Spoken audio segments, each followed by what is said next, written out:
കഴിഞ്ഞ ദിവസം സിറിയയിൽ ഇസ്രായേലിൻ്റെ ആക്രമണം ഉണ്ടായി. അപ്പോൾ ഇതുവരെ മിണ്ടാതിരുന്ന ഇറാൻ വീണ്ടും രംഗത്തെത്തിയിരിക്കുകയാണ്.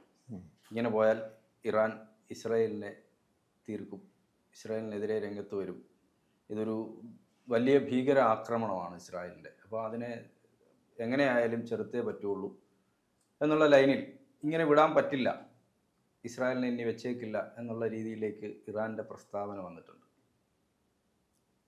ഇറാൻ ഇടയ്ക്കിടയ്ക്ക് ഇങ്ങനെ പറയില്ലേ, അവൻ്റെ ആഗ്രഹമാണ്, അതിമോഹമാണ് മോനെ ദിനേശ്, അതിമോഹമായിട്ട് ആഗ്രഹം കൊണ്ട് പറയുന്നത്. അച്ഛൻ്റെ കാലിൽ 2 നഖങ്ങൾ വെട്ടിത്തരാം നിനക്ക്, കൊണ്ടുപോയി കത്തിച്ച് ആശ തീർക്കാൻ കേട്ടിട്ടുണ്ട്. അതുപോലെയാണ് കാര്യം. അല്ല, ഇറാന് ഇപ്പം അവിടെ ഫോർമിഡബിളായിട്ട് ഇസ്രായേലിന് ഉള്ള ശത്രു ഇറാനാണ്, പിന്നെ ഒന്ന് തുർക്കിയാണ്. 2 ഫോർമിഡബിൾ ഫോഴ്സ് എന്ന് പറഞ്ഞാൽ ഇവർ രണ്ടുപേരാണ്. സൗദി അറേബ്യയിലെ കയ്യിലൊക്കെ ആയുധങ്ങളുണ്ട് എന്നല്ലാതെ ഉപയോഗിക്കാൻ പറ്റില്ല. ഇറാൻ ആയുധങ്ങളുണ്ട്, അത് ഉപയോഗിക്കാനും പറ്റും, പക്ഷെ ആയുധങ്ങൾ കാലഹരണപ്പെട്ടാന്നുള്ള പ്രശ്നം മാത്രമേ ഉള്ളൂ. മാത്രമല്ല, അവർക്ക് ഇസ്രായേൽ ഈ അറബ് രാജ്യങ്ങളുടെ മേൽ കാണിച്ചു കൂട്ടുന്ന ഈ പറഞ്ഞ കടന്നു കയറ്റുന്ന ഒരു ശക്തമായിട്ടുള്ള മനോവിഷമമുണ്ട്. അതൊക്കെ സത്യമാണ്. അവർക്ക് സൗദിക്കല്ല, എസ്പെഷ്യലി ഇറാനുണ്ട്. ഇറാൻ അറബ് രാജ്യം അല്ലെങ്കിൽ പോലും ഇറാൻ ആ ഒരു പ്രശ്നമുണ്ട്. കാരണം ഒരു മുസ്ലിം രാജ്യം എന്ന് എഴുതി, കാരണം എന്ന് വെച്ചാൽ മുസ്ലിം രാജ്യങ്ങളുടെ ചീഫ് ആവുക എന്നുള്ള ലക്ഷ്യമാണ് ഇറാനുള്ളത്. ബാക്കി സുന്നി രാജ്യങ്ങളൊക്കെ തന്നെ താരതമ്യം വീക്കാണ്. ആ സമയത്ത് ഷിയ രാജ്യമായ സുന്നിയുടെ ഷിയ രാജ്യമായ ഇറാൻ്റെ ഒരു മേധാവിത്വം മറ്റു മുസ്ലിം രാജ്യങ്ങൾ അംഗീകരിക്കുന്നതാണ് അവരുടെ പിന്നെ ചിന്താഗതി, അല്ലെങ്കിൽ അവരുടെ ആഗ്രഹം, അല്ലെങ്കിൽ അവരുടെ പദ്ധതി അങ്ങനെയാണ്. പക്ഷെ നടക്കുമെന്നും നമുക്ക് പറയാൻ പറ്റില്ല. നടക്കാൻ സാധ്യത വളരെ കുറവാണ്. കാരണം ഷിയാക്കൾ അംഗീകരിക്കാൻ സുന്നികൾക്ക് വലിയ ബുദ്ധിമുട്ടുള്ളൊരു കാര്യമാണ്. അത് ആയിരക്കണക്കിന് വർഷങ്ങളായി നടക്കുന്ന യുദ്ധവും ഫ്യൂഡും ഒക്കെ അതിൻ്റെ പിന്നിലുണ്ട്. അപ്പം അതിൻ്റെ ഭാഗമായി അവർ പറഞ്ഞു എന്നുള്ളതാണ്. അവരുടെ സ്വന്തം നാട്ടിൽ പോയിട്ട് അവർ സ്പോൺസർ ചെയ്യുന്ന ഹമാസിൻ്റെ തലവനെ കൊന്നിട്ട്, ഒച്ചയ്ക്ക് കൊന്നിട്ട് അവർക്ക് എന്താ ചെയ്യാൻ പറ്റും? അവർ പ്രസിഡന്റിനെ ഇരിച്ചെവി അറിയാതെ പിന്നെ ആണ് അയാൾ മരിച്ചത്. അപ്പം അതിലൊരു വിഭാഗം പറയുന്നത് ഇസ്രായേൽ എന്നാണ്. പക്ഷെ അതിലൊരു ഇൻസൈഡ് ഓപ്പറേഷനാണത്. അവിടെയുള്ള റിഫോമിസ്റ്റുകൾ അവർക്ക് ഒരുപക്ഷെ ഇസ്രായേലിൻ്റെ സഹായം കിട്ടും, എങ്കിലും ഇസ്രായേലിൻ്റെ ഹാൻഡ് അതിലുണ്ടാവും. പക്ഷേ ഇസ്രായേലിൻ്റെ ഡയറക്റ്റുള്ള മറ്റു താല്പര്യങ്ങളെ പുറത്തല്ല, അവിടെയുള്ള ഇൻസൈഡേഴ്സിനെ സഹായിച്ചതായിരിക്കും. എന്നാലും ഇസ്രായേലിൻ്റെ ഒരു താല്പര്യവും ഒക്കെ തന്നെ പിന്നെ കാണത്തില്ലേ? ഇസ്രായേലിന്റെ താല്പര്യം എന്താ എനിക്ക് ഇപ്പോഴും മനസ്സിലാവുന്നില്ല. അതില് ഇദ്ദേഹത്തിന് എങ്ങനെയായിരുന്നു ഈ മരണപ്പെട്ട ഇറാൻ പ്രസിഡന്റും ഇസ്രായേലുമായിട്ട് അല്ല, ഇവരെല്ലാരും തന്നെ ഇസ്രായേൽ അംഗീകരിച്ചു കഴിഞ്ഞാൽ അവിടെ മാർക്കറ്റ് ഇല്ലല്ലോ. പിന്നെ ഈ പറയുന്ന പെസസ്കിയാൻ ഒരു മിതവാദിയാണ്. അപ്പൊ ഇസ്രായേൽ ഏജന്റ് ആണോ നമുക്ക് അറിയില്ല. ഇസ്രായേൽ ആരൊക്കെ എവിടെയൊക്കെ ഏജന്റ് ആക്കി വെച്ചിട്ട്, അപ്പൊ അയാൾക്ക് വഴി എളുപ്പമാക്കാൻ വേണ്ടിയിട്ട് ചെയ്തതാണോ എന്നറിയില്ല. ഒരുപക്ഷെ മിതവാദി ആയതുകൊണ്ടാണ് ഈ ഖുമൈനി, അയത്തുള്ള ഖുമൈനി ഇടയ്ക്ക് അദ്ദേഹം പറഞ്ഞല്ലോ തീർക്കണം, യുദ്ധം ചെയ്യണമെന്നൊക്കെ പറഞ്ഞിട്ട് പോലും, പക്ഷെ ഇദ്ദേഹം മിണ്ടിയില്ല. അദ്ദേഹം അതിനെ വളരെ ലഘൂകരിച്ച് യുദ്ധത്തിനൊന്നും പോകണ്ടെന്നുള്ള നിലപാടെടുത്ത ഒരാളാണ്. അത് ഇങ്ങനൊരു സാധ്യതയും കൂടെ അതിനകത്ത് ഉണ്ടാവും. അപ്പോൾ അതിന് പോസിബിലിറ്റി ഉണ്ട് അവിടെ. അപ്പൊ ഈ പിന്നെ ഇത് പക്ഷെ നമുക്ക് തീർത്ത് പറയാൻ പറ്റില്ല.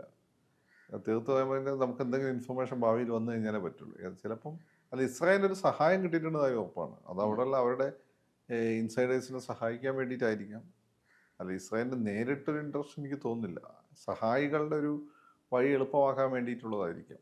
ഏതായാലും ശക്തമായ ഇൻസൈഡ് ഓപ്പറേഷൻ നടന്നിട്ടുണ്ട്. അതിൽ മറ്റേ അയാൾക്കൊന്നും ഇസ്രായേൽ എന്നായിരുന്നു സംശയമില്ലല്ലോ. ഓപ്പറേഷൻ ഓപ്പറ എന്ന് പറഞ്ഞിട്ട് അവരുടെ പിന്നെ മുമ്പ് അവർ ബാഗ്ദാദിൽ ഇവരുടെ ആണവ നിലയങ്ങൾ ബോംബിട്ടിരുന്നു. ഇത് അറബ് രാജ്യങ്ങൾക്കൊന്നും ചെയ്യാൻ പറ്റില്ല. അതുപോലെ ഇപ്പം ഇറാന്റെ ആണവ നിലയങ്ങൾ ഇവരുടെ പിന്നെ റഡാറിലാണ്. അപ്പൊ അങ്ങനെയൊക്കെ ഇറാൻ എന്തിനാണ് ഇവർ ഇറാനും തമ്മിലൊരു വല്ലാത്തൊരു പ്രോബ്ലം നടന്നുകൊണ്ടിരിക്കുക, സൈക്കോളജിക്കൽ വാർഫെയർ ഉണ്ട്. അതിൻ്റെ ഇടയ്ക്കാണ് ഈ ലെബനനിലും ഒക്കെ യുദ്ധം ഉണ്ടാകുന്നത്. ഈ ലെബനനിൽ ഈ സിറിയയിലും നടക്കുന്ന യുദ്ധം ബേസിക്കലി അത് ഇറാനെ നേരിട്ട് ബാധിക്കുന്ന യുദ്ധമല്ല. അത് ഗ്രേറ്റർ ഇസ്രായേൽ എന്നുള്ള അവരുടെ സ്വപ്നം യാഥാർത്ഥ്യമാക്കാനുള്ള നടക്കുന്ന ഒരു യുദ്ധമാണ്. അത് ഇറാനെ ബാധിക്കാൻ പോകുന്നില്ല. ഇറാനെ സംബന്ധിച്ചിടത്തോളം അത് ജിയോഗ്രഫിക്കലായിട്ട് അത് ബാധിക്കുന്ന ഒരു കാര്യമല്ല. പക്ഷേ ഈ മുസ്ലിം രാജ്യങ്ങളുടെ നേതാവാവുക എന്നുള്ള അജണ്ട ഇറാൻ ഉള്ളത് കൊണ്ട്, പക്ഷെ അത് അംഗീകരിച്ചു കൊടുക്കുന്നുണ്ടോ മറ്റു മുസ്ലിം രാജ്യങ്ങൾ ഇറാനെ ആ രീതിയിൽ?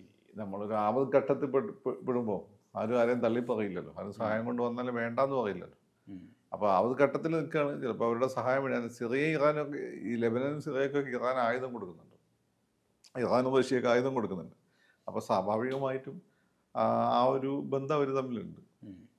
അപ്പം സിറിയയെ സംബന്ധിച്ചിടത്തോളം ഇസ്രായേലിനെ സംബന്ധിച്ചിടത്തോളം അവരുടെ പണ്ടത്തെ കാനാൻ ദേശം എന്നാണ് അവർ പറയുന്നത്, ലെബനനൊക്കെ. അപ്പം അത് പിടിച്ചടക്കും എന്നുള്ള കാര്യം ഏതാണ് ഉറപ്പാണ്. അതുകൊണ്ടാണ് ഈ യുദ്ധം നിർത്താത്തത്. അല്ലെങ്കിൽ യുദ്ധം ഇവർക്ക് ഓൾറെഡി നിർത്തേണ്ട സമയമായി. അല്ലെങ്കിൽ അത് ഗസയിൽ മാത്രമായിട്ട് ഈ യുദ്ധം അവർക്ക് നിർത്താം.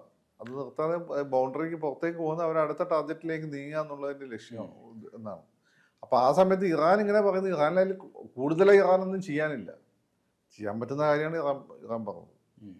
ഹമാസിനെ ലക്ഷ്യം വെക്കുക എന്നുള്ളതിൽ നിന്ന് വിട്ടിട്ട് ഹമാസ് എനിക്ക് തോന്നുന്നു ഏകദേശം ഫിനിഷ്ഡായി. അപ്പോൾ അത് ആ ലക്ഷ്യം അവർ പൂർത്തീകരിച്ചതിന് ശേഷം ഇനിയിപ്പോൾ അടുത്ത ലക്ഷ്യങ്ങളാണ് ഇസ്രായേലിനുള്ളതെന്ന് നമുക്കിങ്ങനെ ഓരോ അറ്റാക്ക് കാണുമ്പോഴും ലെബനനിൽ അറ്റാക്ക് ചെയ്യുന്നു, സിറിയയിൽ അറ്റാക്ക് ചെയ്യുന്നു. സിറിയയിലേക്ക് അപ്രതീക്ഷിതമായിട്ട് ഉള്ള ഒരു ആക്രമണമാണ്. അല്ല, അത് പ്രതീക്ഷ നമ്മൾ തന്നെ പറഞ്ഞല്ലോ. അടുത്തത് സിറിയ നമ്മൾ പറഞ്ഞു. ഇതൊരു കണ്ടിന്യൂസ് ആയിട്ട് ഒരു സ്ട്രിങ് ആണ്. ഒന്ന് മറ്റൊന്നിന് കണക്റ്റഡ് ആണ്. ഇപ്പൊ ലെബനനിൽ ആക്കുമ്പോഴേക്കും സിറിയയിൽ അതിന്റെ റെപ്രിക്കഷൻസ് ഉണ്ടാവും. അപ്പൊ സിറിയയിൽ അറ്റാക്ക് വരും. സിറിയയിലും ലെബനനിൽ അറ്റാക്ക് വരുമ്പം സാധാരണ ഇപ്പോഴത്തെ ഇറാൻ ഡയലോഗിനപ്പുറം ഒന്നും പോകാൻ സാധ്യതയില്ല. പോയി കഴിഞ്ഞാൽ ഇറാനിൽ നേരെ അറ്റാക്ക് വരും. പക്ഷെ ഇറാൻ എപ്പോഴും യുദ്ധത്തെ കൊണ്ടുവരാൻ ഇസ്രായേൽ ആഗ്രഹിക്കുന്നില്ല. കാരണം അവരുടെ ശ്രദ്ധ മാറും. ഇറാൻ ഒരു ഫോർമിഡബിൾ ഫോഴ്സാണ്. അപ്പം അമേരിക്കൻ ഇറക്കേണ്ടതായിട്ട് വരും. അപ്പോൾ അമേരിക്ക ഒരു യുദ്ധത്തിലേക്ക് ഡ്രാഗ് ചെയ്യപ്പെടുന്ന സാഹചര്യം വന്നു കഴിഞ്ഞാൽ ചിലപ്പോൾ കൈവിട്ടു. റഷ്യ അപ്പുറത്ത് നിൽക്കും. റഷ്യയെ സംബന്ധിച്ചിടത്തോളം റഷ്യക്ക് ആ ഒരു മേഖലയിൽ അമേരിക്ക ഇടപെടുന്നതുകൊണ്ട് റഷ്യക്ക് കൈകെട്ടി നോക്കിക്കാൻ പറ്റില്ല, ചൈനയ്ക്ക് കൈകെട്ടി നോക്കിക്കാൻ പറ്റില്ല. സ്വാഭാവികമായിട്ട് അത് ലോക മഹായുദ്ധത്തിലേക്ക് നീങ്ങാൻ സാധ്യതയുണ്ട്. അപ്പോൾ അതുകൊണ്ടാണ് ഇറാനെ നേരിട്ട് തൊടാത്തത്. ഇറാനെ നേരിട്ട് തൊട്ടാൽ അത് അമേരിക്ക വരികയും പിന്നെ അമേരിക്കയുടെ കൂടി കൈകടത്തിൽ വരുന്നതോട് കൂടിയിട്ട് ആ മേഖലയും ലോകം മൊത്തം സംഘർഷഭരിതമാവുകയും ചെയ്യും. അപ്പോൾ അതുകൊണ്ട് ലിമിറ്റഡ് സ്കെയിലും ആകാൻ ഗ്രാജ്വലി സ്ലോലി ആൻഡ് സ്റ്റെഡ്ലി ആണ് ഇസ്രായേൽ ആ ഗ്രേറ്റർ ഇസ്രായേൽ എന്നുള്ള സ്വപ്നം സാക്ഷാത്കരിക്കാൻ ശ്രമിക്കുന്നത്. അപ്പോൾ അതിൻ്റെ ഭാഗമായിട്ടാണ് ഇപ്പം ഈ ഒരു യുദ്ധം എന്നാണ് നമ്മൾ കാണേണ്ടത്. അതിൽ ഇറാൻ കാര്യമായിട്ട് ഡയലോഗിനപ്പുറം ഇറാനൊന്നും ചെയ്യാനില്ല. ഓൾറെഡി പിന്നെ അവിടെയുള്ള മിലിഷ്യക്ക് ഇറാൻ സഹായം നൽകുന്നുണ്ട്. ആ സഹായം കണ്ടിന്യൂ ചെയ്യണ്ടോ. അതുകൊണ്ടാണ് ഇറാൻ പറഞ്ഞിരിക്കുന്നത് സിറിയ ഇനി ആക്രമിച്ചാലും ഞങ്ങൾ കൂടെ ഉണ്ടാവും, സിറിയയുടെ ഒപ്പം ഞങ്ങൾ നിൽക്കും എന്നാണ് ഇറാൻ പറഞ്ഞത്. അത് പറയുന്നതല്ലേ, നമ്മൾ കൂടെ ഉണ്ടാവൂടാ, കിലേരി അച്ചു കൂടെ ഉണ്ടാവും എന്ന് പറയുന്നില്ലേ, അച്ചുവട്ടണ്ടാ പോയി തല്ലിക്കൊന്ന് പറയുന്നില്ലേ, അതുപോലെയാണ്. അതില് ചുമ്മാ പ്രോത്സാഹിപ്പിച്ചു വിടുക. അതൊന്നും ചെയ്യാൻ പറ്റില്ല, അത് ഇവർക്കും അറിയാം. പിന്നെ ചെയ്യാവുന്ന സഹായം ഇപ്പോൾ അവർ ചെയ്യുന്നുണ്ട്. ചെറിയ റോക്കറ്റ് ലോഞ്ചറുകൾ കൊടുക്കുക, അങ്ങനെയുള്ള സഹായങ്ങളൊക്കെ അവർ ചെയ്യുന്നുണ്ട്, ഇറാൻ ചെയ്യുന്നുണ്ട്. അതിൽ കൂടുതൽ ഇറാനൊന്നും ചെയ്യാൻ പറ്റില്ല. നമ്മുടെ കയ്യിലുള്ള സാധനങ്ങളല്ലേ കൊടുക്കാൻ പറ്റുള്ളൂ. അപ്പൊ ഈ യുദ്ധം ഇപ്പോഴെങ്കിലും അവസാനിക്കുന്ന ലക്ഷണമില്ല. ഇല്ല, അത് ഗ്രേറ്റർ ഇസ്രായേലിന് വേണ്ടിയുള്ള യുദ്ധമാണ്. ഇസ്രായേലിന്റെ യുദ്ധം ഇപ്പോഴൊന്നും അവസാനിക്കില്ല. ഇസ്രായേൽ ബേസിസ് സമാധാനം അവർക്കില്ല. അവരുടെ ഒരു നിഘണ്ടു സമാധാനം പറഞ്ഞിട്ടില്ല. സമാധാനം വരണമെങ്കിൽ ക്രിസ്തുരാജ്യം വരണമെന്നാണ് ഈ ഇവാഞ്ചലിസ്റ്റുകൾ പറയുന്നത്. അതുവരെ അവർക്ക് സമാധാനം ഉണ്ടാവില്ല. അവരൊന്നില്ലെങ്കിൽ ഈ മുസ്ലിംസിനെ കൊണ്ട് ആളുകൾ പറയില്ല, പരസ്പരം യുദ്ധം ചെയ്യും. ഇതാണ് ഇവന്മാരുടെ സ്വഭാവം. ഇവന്മാരാദ്യം 17 ട്രൈബോ മറ്റോ ആയിരുന്നു, 2 രാജ്യങ്ങളായി മാറി. ജുഡായ, ഇസ്രായേൽ എന്ന് പറഞ്ഞ് 2 രാജ്യങ്ങളായി മാറി. പിന്നെ ഒരു രാജ്യം തകർന്നു പോയി, പിന്നെ മറ്റൊരു രാജ്യം നിലനിന്നു. അങ്ങനെ പിന്നെ അവർ ഉള്ളിൽ നിന്ന് പണി വെച്ചു. അന്ന് എല്ലാം ഒരു കൂട്ടർ ഗ്രീക്ക് സ്വാധീനത്തിൽ വന്നു. അവർക്കെതിരെ ഈ പ്യൂരിറ്റാനിക് ആയിട്ടുള്ള ആളുകൾ പണി തുടങ്ങി. അതിലൊരു വിഭാഗം റോമക്കാരെ സഹായിച്ചു. ഇങ്ങനെ ഇവർ പരസ്പരം അടികൂടുന്ന വിഭാഗമാണ്. അതുകൊണ്ടാണ് ബൈബിൾ നിയമം വായിച്ചു കഴിഞ്ഞാൽ നിങ്ങൾ ഈ പറയുന്ന തിരിച്ച പ്രദേശത്ത് വരും ക്രിസ്തുരാജ്യം സ്ഥാപിക്കും എന്നുള്ളത് മാത്രമല്ല. അതില്ല, ഐ മീൻ തിരിച്ചവിടെ വരും എന്നുള്ളത് മാത്രമല്ല. അവിടെ ഒരു കാര്യം എന്ന് വെച്ചാൽ ഇവന്മാർ അനുഭവിക്കും എന്ന് പറയുന്നുണ്ട്. അനുഭവിക്കാൻ പ്രധാനപ്പെട്ട കാരണം ഇവന്മാരെ കയ്യിലിരിപ്പാണ്. മോസസ് അവിടെ നിന്ന് കൊണ്ടുവരുന്ന സമയത്ത് അങ്ങനെ കണ്ണ് തെറ്റിയ സമയത്ത് ഒരു കാളക്കുട്ടീനെ ഉണ്ടാക്കി അതിനെ പൂജിച്ച ആളാണ്. ഈ കാളക്കുട്ടി എന്ന് വെച്ചാൽ ബേസിക്കലി അവിടെ പണ്ട് ആ ബാബിലോണിയൻ പ്രദേശത്ത് കാള ഒരു പ്രധാനപ്പെട്ട ദൈവമായിരുന്നു. എനിക്കൊന്ന് ബാൽ അങ്ങനെ ഹുബേൽ എന്നൊക്കെ പറഞ്ഞ ലോക്കൽ ദൈവങ്ങളുണ്ട്. അതിലൊന്നിൻ്റെ റെപ്രസെൻറ്റേഷനാണ് ഈ കാള. ഇതേ കാള തന്നെ ഇന്ത്യൻ മിത്തോളജിയിലും വരുന്നത് കാണാൻ പറ്റും. ഇതിലേക്ക് ബേസിക് ഓറിജിൻ ഒന്നാണ്, അതിങ്ങനെ യാത്ര ചെയ്ത് വരുന്നതാണ്. അപ്പം അതിൻ്റെ മുമ്പുള്ള ദൈവസങ്കല്പം. അതുകൊണ്ട് ആ കാളേൻ്റെ രൂപമുണ്ടല്ലേ, കരടീനെ ഉണ്ടാക്കിയ പറയാം, സ്വർണത്തിൻ്റെ കാളേൻ്റെ രൂപമുണ്ടായി. ഇത് കണ്ടിട്ടാണ് മോസസ് ഈ 10 കൽപ്പന ഫലം എറിഞ്ഞു ഉടയ്ക്കുന്നത്. പിന്നെ രണ്ടാമത് ഇവന്മാർ സോറയൊക്കെ പറഞ്ഞിട്ടാണ് പിന്നെയും പോയിട്ട് ഇത് ശരിയായി കൊണ്ടുവരുന്നത്. ഇവന്മാരുടെ സ്വഭാവം അതാണ്. ഇവന്മാരങ്ങനെ എന്താ പറയുക, ഒന്നിനൊന്നും ചേരാത്ത ആളുകളാണ്. പിന്നെ കുറേ 2000 വർഷം ഇപ്പോൾ ഒന്ന് പീഡിപ്പിക്കപ്പെടും. പീഡിത ജനവിഭാഗങ്ങൾക്കിടയിൽ ഐക്യം ഉണ്ടാവില്ല. ആ ഐക്യമാണ് അവരുടെ ഇടയിൽ ഇപ്പം. പിന്നെ അവരുടെ ഭാഗ്യത്തിന് ഈ ഇവാഞ്ചലിക്കൽ ക്രിസ്ത്യാനിറ്റി ഇവരുണ്ടാക്കിയാന്ന് പോലും എനിക്ക് സംശയമുണ്ട്. കാരണം ഇസ്രായേലല്ല, ജൂതന്മാർ.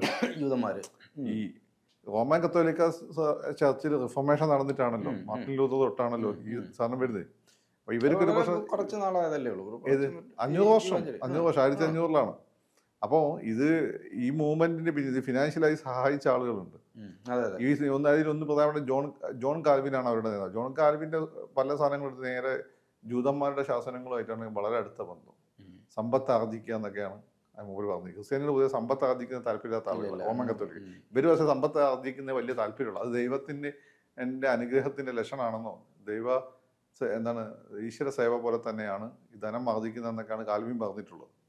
അപ്പോൾ അങ്ങനെയുള്ള ഒരു മെന്റാലിറ്റി ഉള്ള ക്രിസ്ത്യാനിറ്റി കുത്തിവെക്കുക, അതിൻ്റെ വിഭാഗം ഉണ്ടായി വരിക. അവർ ഇംഗ്ലണ്ടിൽ മേധാവിത്വം സ്ഥാപിക്കുകയും ഇംഗ്ലണ്ട് ഇവർക്ക് ഒരു രാജ്യം പ്രോമിസ് ചെയ്യുകയും അത് ഉണ്ടാക്കി കൊടുക്കാൻ ശ്രമിക്കും. പിന്നെ ഇവാഞ്ചലിക്കൽ ക്രിസ്ത്യൻസ് ജൂതന്മാരുടെ കൂടെ അമേരിക്കയിലാണെങ്കിൽ അമേരിക്ക കട്ടക്കിക്കാൻ ഒരു കാരണം അവരാണ്.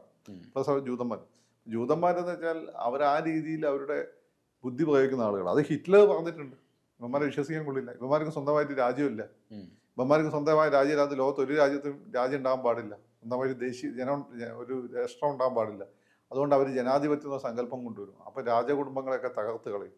ജനാധിപത്യത്തിൽ ഇവർ രാഷ്ട്രീയ പാർട്ടികളെ അവർക്ക് പൈസ കൊണ്ട് നിയന്ത്രിക്കാൻ പറ്റും.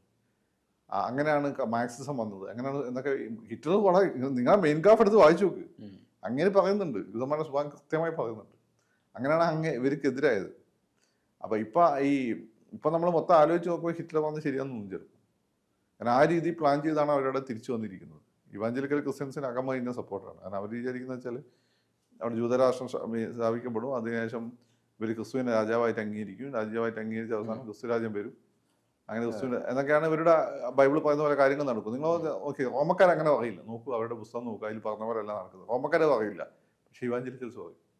അവർ പറയാന്ന് വെച്ചാൽ, നിങ്ങൾ ഇവാഞ്ചലിസ്റ്റുകൾ പറയുന്നത് വെച്ചാൽ ആണോ അവരുടെ പുസ്തകത്തിൽ പറഞ്ഞ പോലെ തന്നെ കാര്യം എന്നോട് പറഞ്ഞിട്ടുണ്ട്, അതുപോലെ തന്നെയാണ് കാര്യങ്ങൾ നടക്കുന്നത്. അപ്പോൾ ഇതുവരെ നൊയഞ്ഞേറുണ്ടാക്കിയ സാധനമായിരിക്കാൻ മതി, അവരതൊക്കെ ചെയ്യും. അവരെന്തിൻ്റെ ഉള്ളിൽ നൊയഞ്ഞേറി ഇറാനില്ലേ ഇപ്പം. എന്നിട്ട് അവർ ഇപ്പം പിന്നെ വെച്ചാൽ അവരുടെ ഇടയിലുള്ള ആളുകളുടെ ജൂത മതബോധത്തെക്കാട്ടും ജൂത സംസ്കാരത്തിനാണ് ഇമ്പോർട്ടൻസ്. വളരെ സെക്കുലറാണ്. അപ്പം വളരെ സെക്കുലറായ ആളുകളാണ്, പക്ഷെ അവർ ജൂത സംസ്കാരം എന്നുള്ള നമ്മുടെ ഇന്ത്യൻ സംസ്കാരം എന്ന് പറയും, ഭാരതീയ സംസ്കാരം, ഹിന്ദുമതം എന്നൊരു വലിയ ഭാരതീയ സംസ്കാരം, ജൂത സംസ്കാരത്തിനാണ് ഇമ്പോർട്ടൻസ്.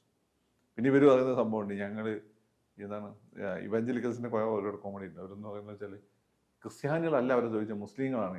ഹിറ്റ്ലർ പൊളിറ്റിക്കൽ ഇസ്ലാമായിരുന്നു. ഞാൻ അതിൻ്റെ ഡോക്യുമെൻ്റ് നോക്കിയപ്പോൾ ജെറൂസലേമിനെ ഗ്രാൻഡ് മുഫ്തി ഹിറ്റ്ലറിനെ പോയി കണ്ടിട്ടുണ്ട്. ഹിറ്റ്ലറിനെ പോയിട്ട് പല ആളുകൾ ആ സമയത്ത് സുഭാഷ് ചന്ദ്ര ബോസൊക്കെ പോയി കണ്ടിട്ടില്ലേ, അന്നത്തെ യുദ്ധത്തിൻ്റെ സാഹചര്യത്തിൽ പോയി കണ്ടിട്ടുണ്ട്. അപ്പോൾ ഇസ്രായേൽ ഈ ജൂതന്മാർ അവിടെ രാജ്യം ഉണ്ടാക്കാൻ വേണ്ടി പ്രശ്നം ഉണ്ടായിക്കൊണ്ടിരിക്കുക. ഒന്നാം ലോക മഹായുദ്ധത്തോടു കൂടി ആ പ്രദേശങ്ങൾ ആർക്ക് കിട്ടി? ബ്രിട്ടന് കിട്ടിയിട്ട് അവരെന്ത് ചെയ്യുമെന്ന് വെച്ചാൽ പിന്നെ അവിടെ ഈ ജൂതരാഷ്ട്രം പ്രോമിസ് ചെയ്തു. അവിടെ വൻതോതിൽ ജൂതന്മാർ സിയോണിസ്റ്റുകൾ വന്ന് താമസമാണെങ്കിൽ ഇവരായിട്ട് പ്രശ്നമായി. അപ്പോൾ സ്വാഭാവികമായിട്ട് രണ്ടാം ലോക മഹായുദ്ധത്തിൽ ബ്രിട്ടൻ ജയിച്ചു കഴിഞ്ഞാൽ അവിടെ രാജ്യം വരുമെന്ന്, അതുകൊണ്ട് ഈ പറഞ്ഞ പലസ്തീൻസ് പുറത്ത് പോകേണ്ടി വരുമെന്ന് അവർക്കറിയാം. അതുകൊണ്ട് അവർ ഹിറ്റ്ലറിന് സഹായ വാഗ്ദാനം ചെയ്തു, നിങ്ങൾ അങ്ങോട്ട് വന്നു കഴിഞ്ഞാൽ ഞങ്ങൾ സപ്പോർട്ട് ചെയ്യും. പക്ഷെ നമ്മൾ പറഞ്ഞത് അത് വിചാരിച്ച് ഹിറ്റ്ലർ പൊളിറ്റിക്കൽ ഇസ്ലാമിസ്റ്റ്, അയാൾ ഒരു മതം, അയാൾ കത്തോലിക്കനായിരുന്നു. പക്ഷേ കത്തോലിക്കനല്ല, കത്തോലിക്കനായിരിക്കും, ക്രിസ്ത്യനായിരുന്നു ബൈ ബർത്ത് അയാളെ. പക്ഷെ അയാൾ ഒരിക്കലും ഏതെങ്കിലും മതത്തിനോടായിരുന്നു. അയാൾ കത്തോലിക്കരെയും പിന്നെ വേട്ടയാടിയിട്ടുണ്ട്. ആദ്യകാലത്ത് ജൂതന്മാരാ, പിന്നെ കമ്മ്യൂണിസ്റ്റുകാരാ, അതിനുശേഷം കത്തോലിക്കരെയാണ് അയാൾ വേട്ടയാടിയത്. പക്ഷേ അയാൾ പൊളിറ്റിക്കൽ ഇസ്ലാമിൻ്റെ ആരാധന എന്ന് പറയുന്നത് ഒരു അർത്ഥവുമില്ല. അയാൾ ഇസ്ലാം ഉൾപ്പെടെ ഒരു മതത്തിനോട് അയാൾക്ക് ഒരു താല്പര്യം ഉണ്ടായിരുന്നില്ല. അയാൾ മൊത്തം ഈ ജൂഡോ ക്രിസ്ത്യൻ ട്രഡീഷണൽ മതങ്ങൾക്കൊക്കെ അയാൾ എതിരായിരുന്നു.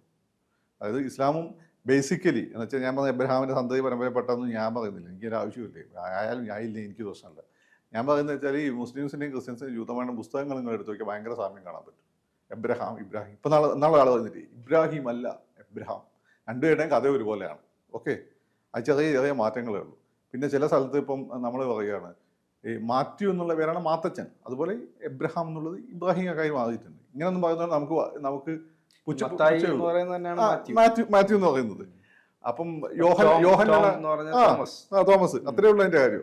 അപ്പൊ ഈ ഭാഷകൾ തമ്മിൽ ഒരു ഭാഷ മറ്റൊരു ഭാഷ ഒരു കഥ എടുക്കുമ്പോൾ വ്യത്യാസങ്ങൾ ഉണ്ടാവും. പക്ഷേ ഈ കഥകൾ തമ്മിൽ ഭയങ്കര സാദൃശ്യമുണ്ട്. ഒന്ന് തന്നെയാണ് കഥകൾ. ഉൽപ്പത്തിയൊക്കെ ആയിട്ട് ബന്ധപ്പെട്ടവരുടെ മൂന്നുപേരുടെ കഥകളൊക്കെ ഒന്നുപോലെ തന്നെ.